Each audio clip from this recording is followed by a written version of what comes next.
If you've driven by the 6th and Haggerty area lately, you've probably noticed something that feels a little bit off. There's a massive building that used to be there that is just blown up. So suddenly that area feels wide open, almost empty. But that empty space is not staying that way for long. What's being built there is one of the bigger developments Livonia has seen in quite some time, and it's going to completely change the landscape of that part of the city. That cleared site on the northeast corner at 6th and Haggerty is where we're getting a brand new Whole Foods. This is all part of a larger mixed-use redevelopment that's going in at the old Comerica Operations Center. And it's a pretty big deal for Livonia.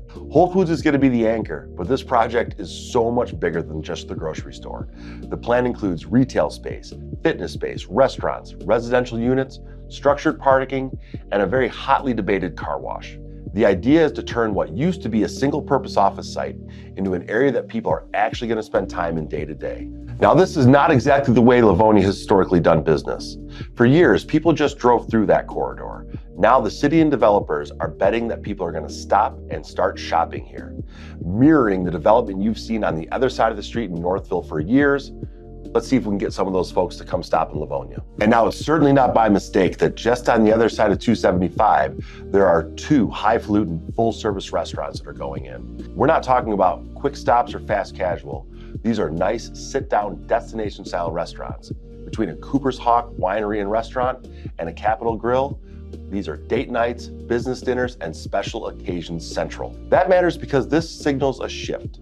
Livonia has started to attract some businesses and amenities that for a long time we would see go to Novi or even a Birmingham. When you step back and look at this whole area together, it starts to really make sense.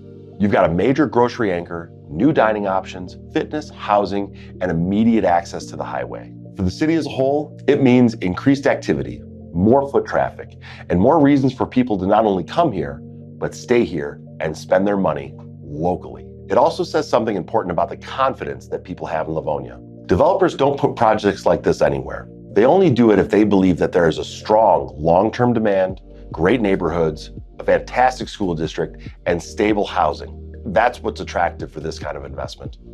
Over the next couple of years, you're going to see this corner evolve in phases. First Whole Foods, then more retail and dining, then we'll see the residential components filling in behind it. And maybe a Starbucks. I think that's coming soon, but don't quote me. And every step changes how this corridor is going to feel compared to what it was even a year ago. If you live in Livonia, this is going to affect your everyday life. And if you're thinking about moving here, this is part of the bigger picture of where this city's heading. I'll continue to track this development as it progresses and break down what it means for nearby neighborhoods and how property values may just go up because of it. If you want to stay up to date on what's changing in Livonia and how these developments are going to impact real estate and your everyday life, make sure to subscribe and follow along.